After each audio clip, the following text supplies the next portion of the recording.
guys, welcome to Rise City. My name's Pete. Great to have you here. Man, I'm just excited about what God is doing, and first service was a lot of fun. Isn't that a cool song? I just love that song. Oh man, it's so good. Hey, listen, I want to start this morning not diving directly into our topic and walking through the book of Colossians together. I actually want to start just with some housekeeping stuff, if that's okay. And this will probably be fairly normal in terms of what to expect over the next few months. So, obviously the last few weeks have been quite a ride for all of us, and myself, my family included. And this weekend, actually, Brandon is in Bloomington, and he's in Illinois doing the whole thing there, and just meeting everybody and all that stuff. So it's getting real. It's getting real. But I just want you to know that it's bittersweet. Like all of you, our family's involved and everything, but we see God in it. We see God moving. And just a few things before we really dive in. The first is, as Brandon mentioned, you will be seeing a little bit more of me. When he steps down at the end of March, I will be temporarily filling in this interim lead role. And I highlight the word temporary. I told people on the podcast that I see myself as the McRib sandwich of lead pastors for a limited time only. The truth is, and let me just, look, we're looking at this situation. We're saying, what's a realistic expectation? The organization that's really helping us with this process said, best case scenario, you're probably 4 or 6 months, and things, you're a very healthy church, so that seems realistic. Brandon will still be a part of us for the next few months with that too, so it could move faster. Either way, this is temporary, and I'll be just as excited as anyone to welcome the person that I believe God has already called and already has in mind to lead us forward. And I also just want to say, because I haven't had a chance to stand up here in front of you guys yet since it all went down, and I'm kind of getting the questions, let me just talk about it. It can be very easy to think in these situations that there's stuff going on behind the scenes, and Pete, are you not interested in this job because they don't like you and they don't want you to have it? Listen, I just want to put that to rest and say this to you guys. That's not the case at all. The truth is, I have my own sight set on world domination, not down here running Rise City Church, okay? I got other things. No. Guys, I genuinely am telling you the truth. I love you, and I so appreciate when people say it to me. It feels good. It's like, oh, thank you. You think I could do that? You don't want that. I don't really want that. I don't feel called to it. There's nothing. This is before any of this happened. Brandon asked, would you be just like, nope, not interested. I feel called to serve and be a part of this, but not to be that role. It's not who I am. It's not who God made me to be. So I'm excited to be a part of it. I'm excited to serve in this season however I can. But I'm looking forward to what God is going to do.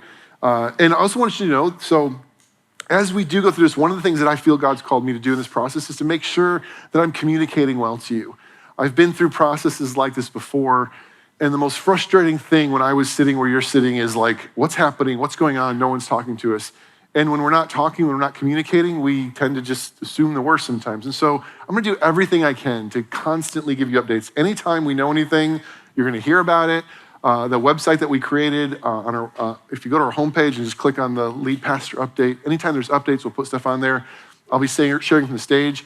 Over the next few months, I'm going to be very intentional in helping you get to know our elder board a bit better and who they are and these people that are making this decision, and you're going to get updates from them as well. So we'll keep that coming, keep that going in front of you. I also want to let you know that because I've gotten this question as well, and I think it's helpful, somebody said to me, they said, Pete, is this the kind of thing where one day we're going to show up at church and you're going to be like, welcome to our newly pastor, and we'll have never heard or met them? And the answer is no. So let me just briefly explain that. We've engaged, as you've probably heard, hopefully you heard, we've engaged with a Christian group called Slingshot Group, and their pastors and different people in ministry who are helping us. They're basically collecting resumes that people apply through them, and they help us think through who we want to be. They came this week. We had a great opportunity to meet with them as staff and elders, and a whole number of you were in one of those meetings as well, ministry leaders. And they're going to essentially bring to us candidates that they think would be good fits for us based on what we told them. When that happens, we're going to sift them and eventually get it down to people that our elders feel strongly about. When we do, one big part of that process will be anyone that we're seriously considered, we're going to ask to come up here and introduce themselves and speak to you. So they'll probably preach a whole sermon, and maybe we'll bring them back for another one if we're still interested. So they'll be in the lobby. You'll be able to meet people as we're seriously engaging candidates. And one of the reasons why I wanted to share that is because on the flip side, I also want to let you know that especially if this goes longer than we're hoping it doesn't, we may ask other people and friends and other ministry partners to sometimes come in and step in and help us bring the word. So there are other people I might engage and say, hey, I'd love to have you speak, other people. So I don't want it to get confusing of like, wait, is this person an application or is this person just talking? Whenever somebody is here preaching on this stage as someone applying for this job, I will tell you. I will probably introduce them. I'll probably stand up here and say, hey, this is Joe Smith or whatever, and he's here for the weekend with his family and wife, and he's going to be speaking today, and he's a candidate. If I don't do that, just assume it's probably someone just filling the stage. I'll really try to make that clear because I don't want to create a lot of confusion. But you will know, we will communicate, and I'll do everything I can to make sure that you're fully aware of what we're doing. So any other questions? I'll do everything I can to keep you updated. I'll keep you posted. We are now in a bit of a waiting period. So this last week was a big deal for us of the Slingshot group flew here. We had tons of meetings with them. It's kind of in their court now for the next probably 3 to 4 weeks before we start getting people that they'd like us to consider. So you probably won't hear a ton from us in the next few weeks, but just know that there's a lot going on behind the scenes, okay? All right, well, let's dive in. I know the last 2 weeks have been, 2 weeks ago, there's this here's a bomb. Brandon actually did start a series, so the last 2 weeks he did preach, he did, didn't he? Yeah. So we started the book of Colossians, a letter by the Apostle Paul, written somewhere in the middle of the first century. And in the beginning of this, Brandon kicked it off, and that was a crazy Sunday that most of us don't remember, at least I don't. But he did talk about how Paul opened the letter, greeting the people, telling them how much he loved them and appreciated them. I guess it was a good week for that. And then last week, he talked about this prayer that Paul offers immediately as he opens his letter, a prayer for these people, and how, man, I felt it was just a perfect prayer for us. He prays that God would fill us with wisdom, with understanding. Man, we need that. Pray for endurance, let's get through this, and even joy in the midst of it. And so just looking at that, and that's a prayer that I was so, when we started doing discussions about doing this topic, I remember just being like, man, that's perfect. God is in that. Because it wasn't planned originally. We had this thing set before all this was happening. And I'm like, that's the prayer that we need for our lives. And then as soon as Paul finishes that prayer, he just dives in. And the next 5 verses are the ones I want to talk about this morning are, some Bible scholars believe it might have been like a hymn or a poem that Paul wrote or included here. But Paul wants to just get into this letter and say something very specific, which will set the tone for the rest of the letter. And I actually think it's just as impactful and important. I feel like God is in this as well. And so I want to read this. And if you have your little booklet, I just want to let you know, that's the New Living Translation. I'm going to be reading out of the New International Version, the NIV, just because I teach out of it a little bit better. So if you're looking at it it doesn't match up, that's why. But you can still follow along with it. Either way, I'll have it on the screen. So we're going to read this together. It says this, first in Colossians 1, 15 through 20. The Son is the image of the invisible God, the firstborn over all creation.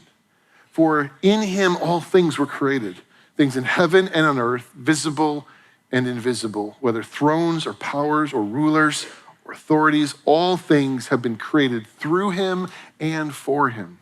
He's before all things, and in him all things hold together. He is the head of the body, the church. He is the beginning and the firstborn from the dead, so that in everything he might have supremacy. For God was pleased to have all of his fullness dwell in him, and through him to reconcile to himself all things, whether things on earth or things in heaven, by making peace through his blood shed on the cross. Just a powerful, deep, deep passage here. We're going to unpack it together. Let me just pray, and let's take a moment to invite the Holy Spirit to begin speaking even as we do. Lord Jesus, we set you at the center today, and we invite you to speak through your word.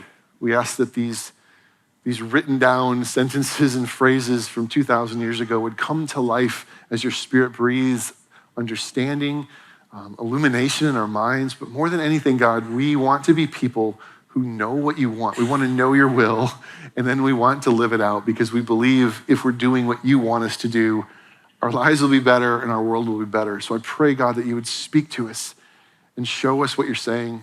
Help us get the heart of it and the sense of it and be able to take it out and live differently because of it. We pray this in your name, Jesus. Amen. Amen. All right, well, As a lot of you guys know, one of the reasons why this transition is extra hard isn't just, we're losing our pastor. Brandon and I have been friends for a long time. We've known each other for, I think, like 25 years now. We married sisters. We went to college together.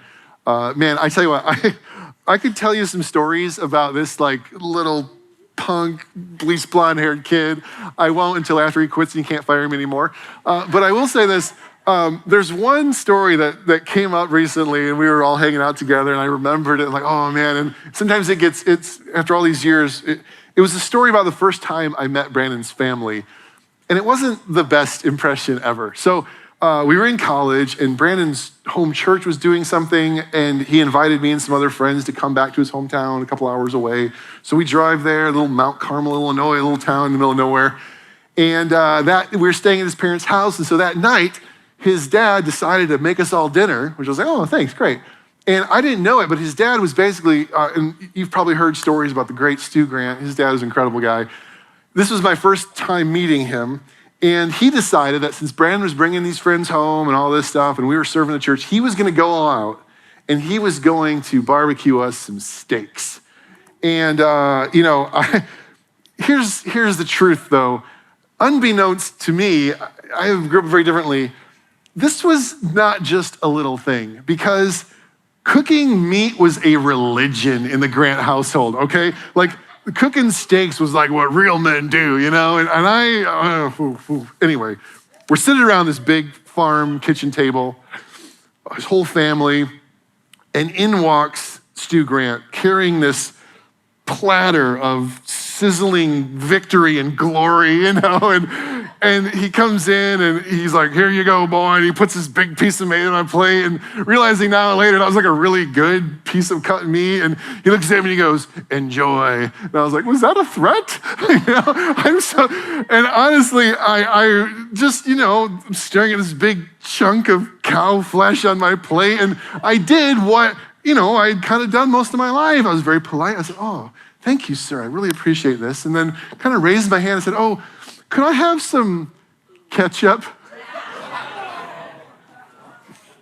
I swear to this day, lightning flashed outside and an angel in heaven screamed in horror. Every person at the table looked at Stu immediately and just stared at him to see what he was gonna do. Like, it was like a hush fell in the room. And he just like turns slowly. He's got this like fork in his hand. He's like, and why would you want that? And I peed myself a little bit.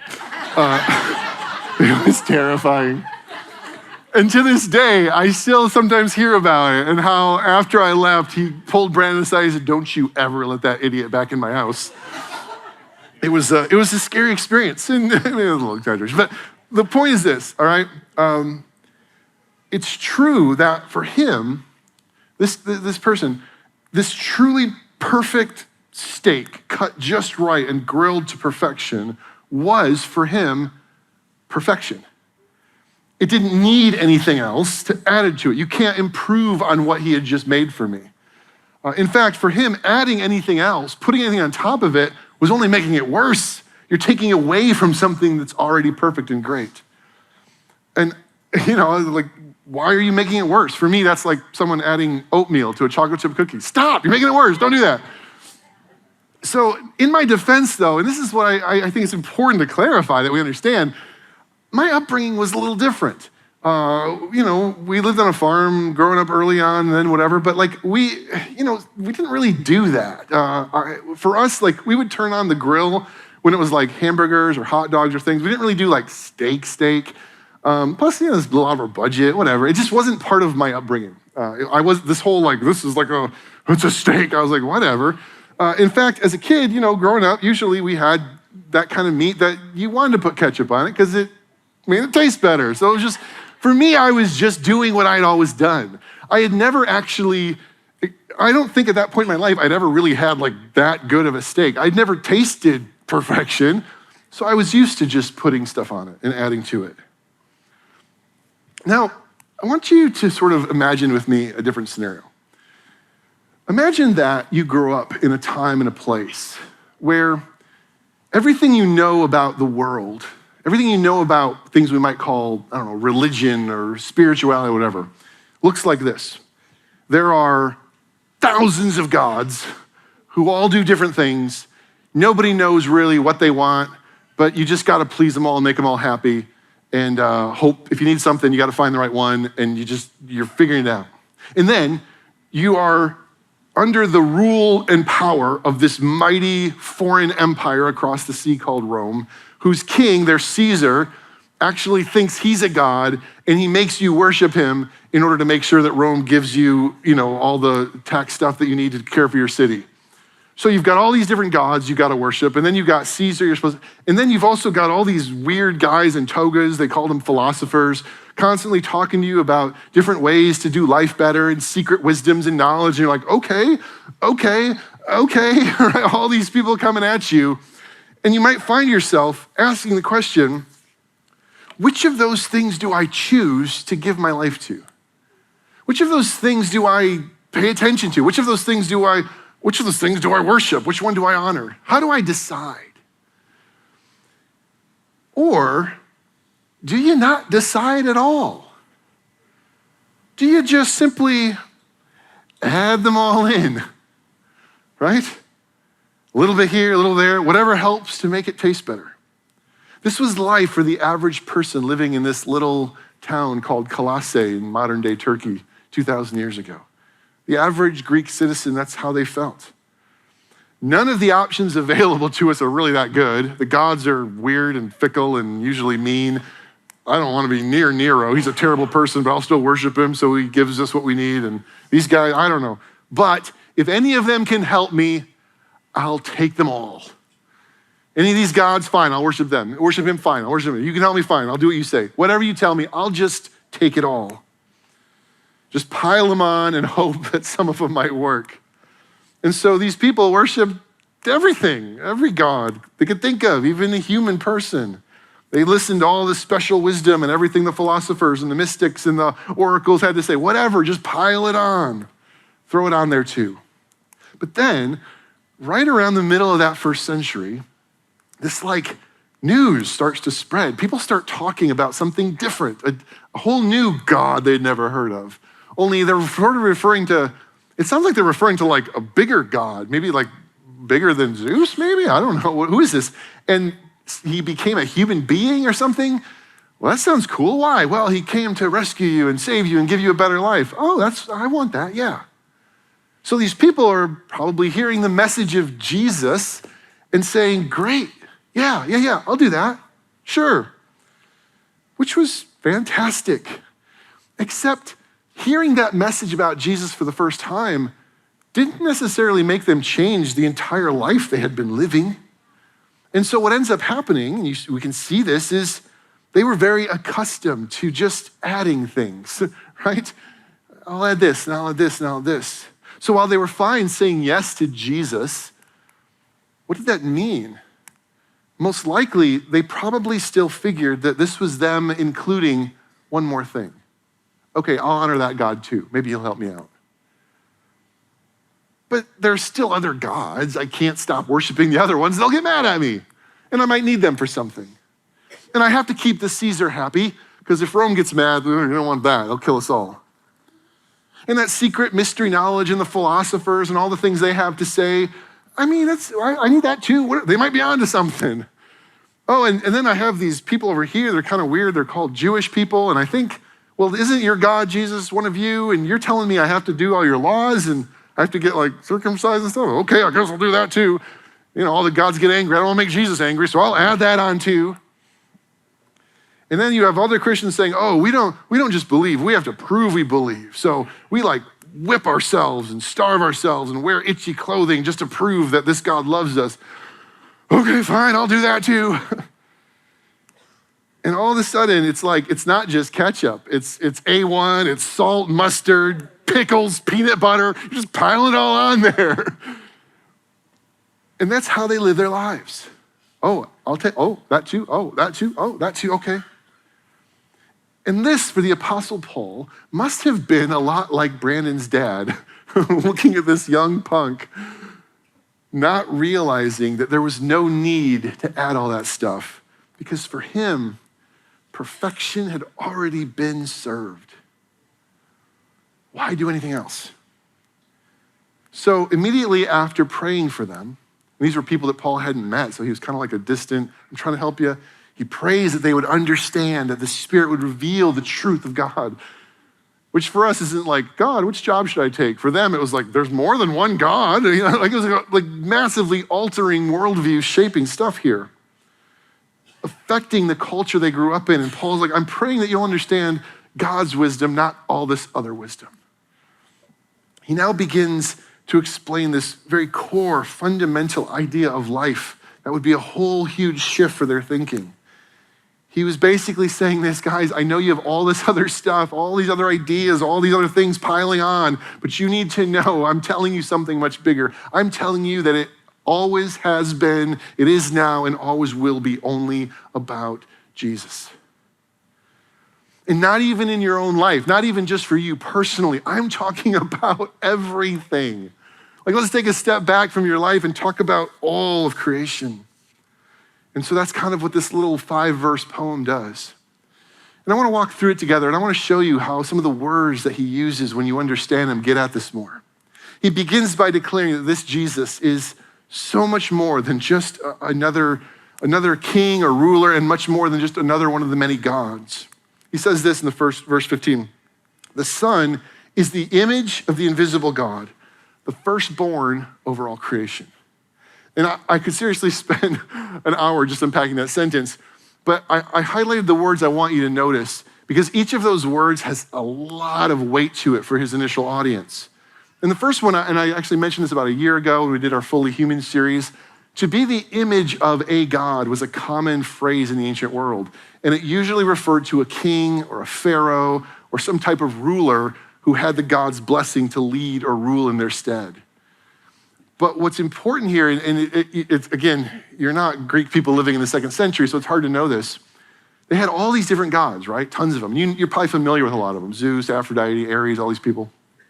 But a few hundred years before this happened, there was a very famous Greek guy named Aristotle who had this idea. And his idea was like, okay, I see all these gods and everything. Yeah, okay, whatever. Doesn't it kind of seem like there must be something bigger than them though? Like, where did they come? Who created them? And Aristotle put forth this idea that there's probably some other bigger, higher deity power out there somewhere, an invisible God that we can't see like Zeus or others, but who's probably holding all the world together. They called it the Logos, or the Word. And here's Paul speaking to these Greek people, saying he's not just the image of a God, like a pharaoh is the image of the sun god Ra. No. He is the image bearer of the invisible God, the big one, the high, powerful one. We're talking about something bigger here. And he uses this word firstborn, which would actually, wars would be fought over that word, not surprisingly. He wasn't saying Jesus was literally born first. The word firstborn would refer to the eldest in a family who was in charge of leading it. So the families were large clans. They weren't like small little nuclear families. So a family could be 100, 200 people. The eldest, the firstborn, was in charge of leading. And similarly with the word son, the king was often called the son of God. But I want you to pay attention to this too. Don't miss this. For the record, there already was a current son of a god.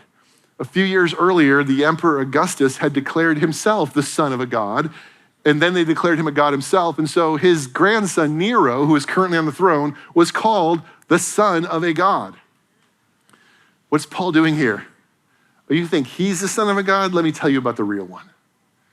You think he's the image of his puny gods? Let me tell you about the real one, the true firstborn over all creation.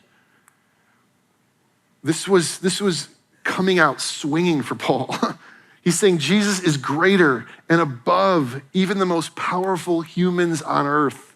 Any powerful human, any king, ruler, anything, he's bigger, he's better, he's more important. But he's just getting started because it's like, I'm not even just talking about humans. And all three of those words could refer to humans. The son of a god, the image of a god, or the firstborn were all like king terms, leadership terms. But then he continues in the next verse. He says, for in him all things were created. In him, heaven and earth, visible, invisible, thrones, powers, rulers. Those are words that refer to kings and different things. And the word powers often referred to spiritual beings like gods. He's saying everything that exists was actually created in him and through him and for him. He is bigger, he is more powerful, he is more mighty and majestic than anything we understand. He's just a huge step forward. Even the greatest kings on earth, and even all these gods we bow down and worship to, all of them are small next to this God we're now talking about. You think Nero and the Roman Empire is a big deal? No, this is a big deal. He goes on, he is before all things, and in him all things hold together, verse 17. And that's the next slide. When he says this, of all things hold together, this is another allusion to their world where they believe, these were Greeks, so they worshiped chiefly the god Zeus. The Romans saw Zeus as Jupiter, it's kind of the same god in their minds. Zeus and Jupiter were believed to be the god that held all things together. Like it was Zeus's job to make sure everything, there's all this stuff going on, he kind of keeps it all together. He makes sure everything stays in line. And Paul's saying, no. He doesn't do anything. Jesus does that. And he goes on in verse 19 that God, the one God, the true God, was pleased to have all of his fullness dwell in him. He's not part of creation. He's not a created being. He existed before the world was created. He actually helped create it. He is God, the one true God in human flesh. He is the creator God himself.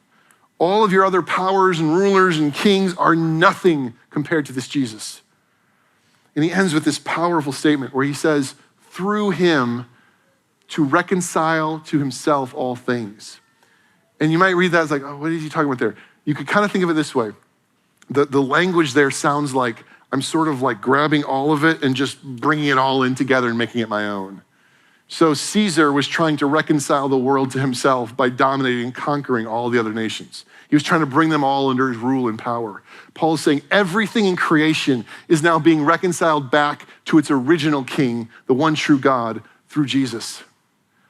And in this moment, it's like when you start to see all of this, he's saying, look, to find the life you were made for, to know who God is, all these kinds of things, to understand who's actually in charge, all of it lands at this one singular place. It's only Jesus.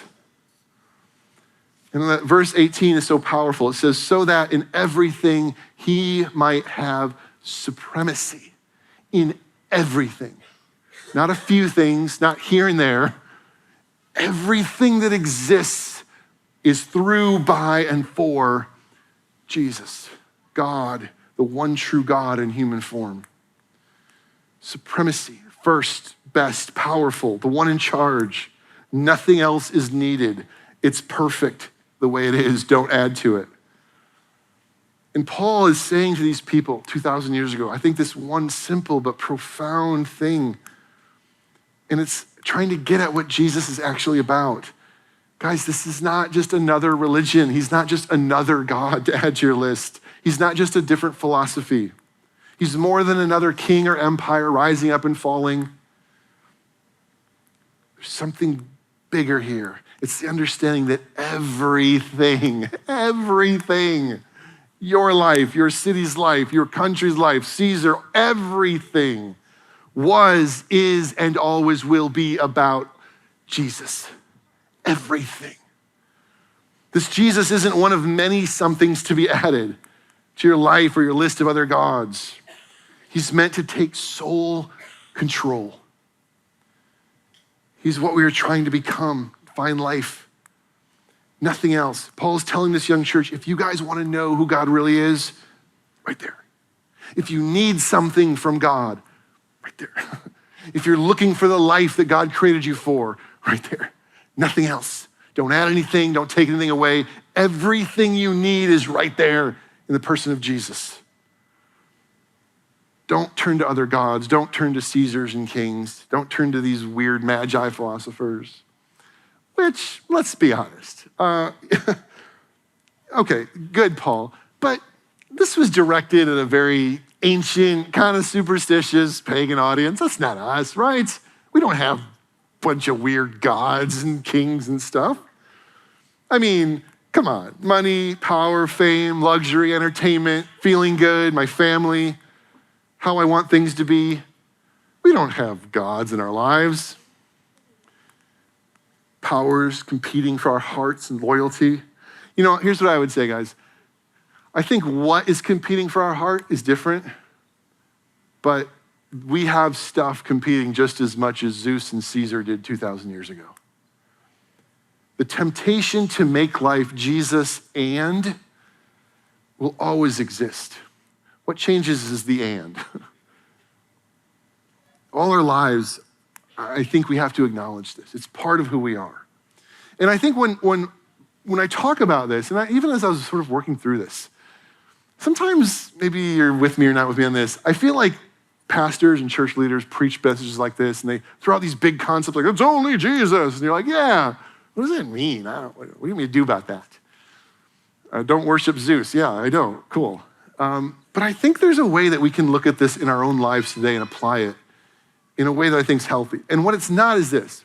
It's not like, okay, so if Jesus is it, if he's the sole thing, if it's only about him, supremacy, whatever, does that mean I have to quit my job, leave my family, and go live in a monastery? What does it mean to live my life where Jesus is actually supreme and I'm not trying to add things to him?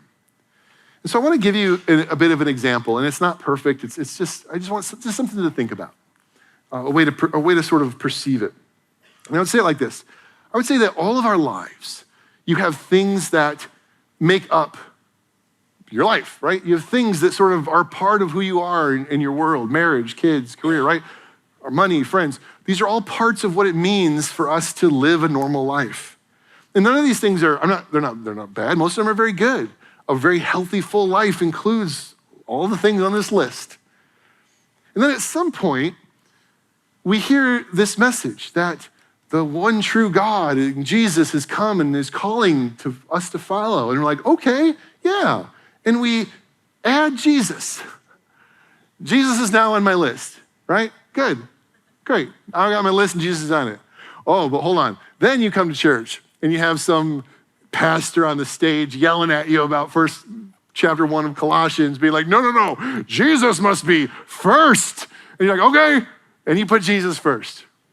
And he goes to the top of your list, right where he belongs. Much better, right? Much better.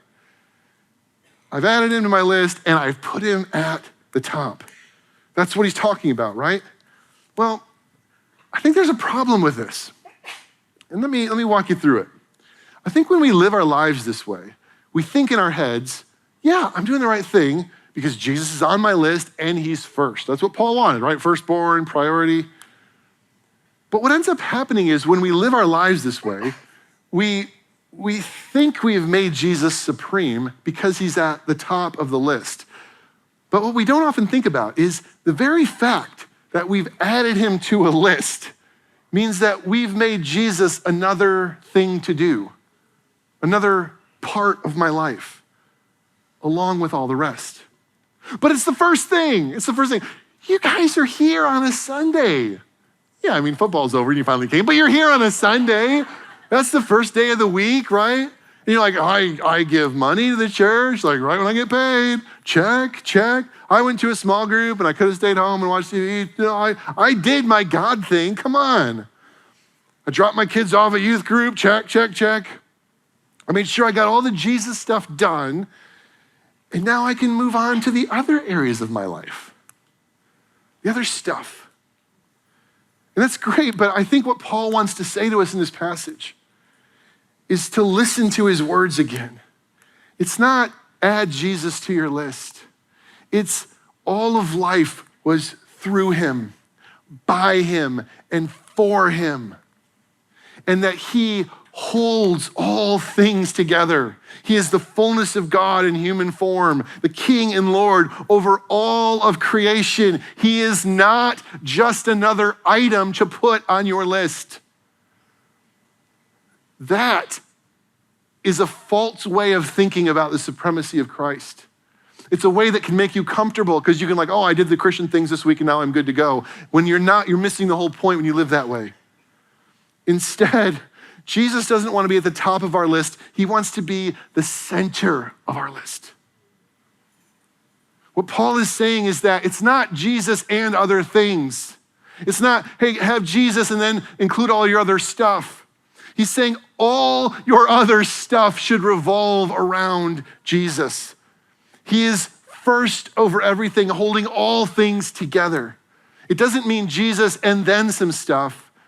It means Jesus amidst and through all the other stuff. It means coming to the realization that he is truly responsible for creating and breathing life in your lungs. And he knows what's best for you. Every single aspect of your life, he knows what's best for you. And he alone has the power to do things that need to happen in your life.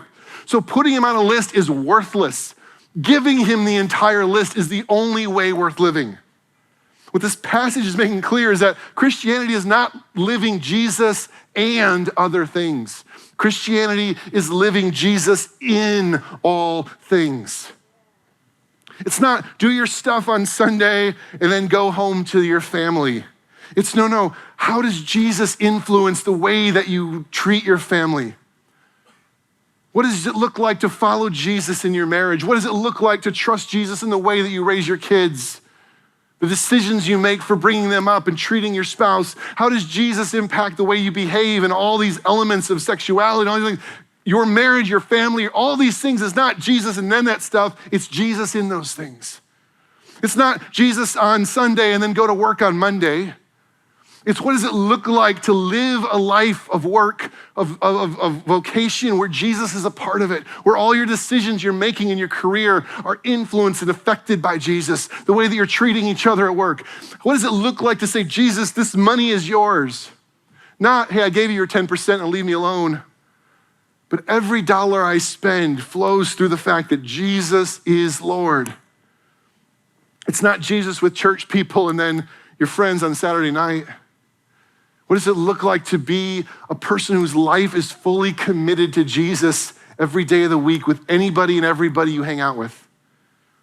It's not Jesus when you're comfortable and everything's smooth, and then it's running to your preferred political candidate when things are getting difficult, and you abandon all of your teachings of Jesus because, you're scared and you need politics to save you. It's Jesus is Lord over everything all the time. That is what he's calling us to. It's Jesus in all things.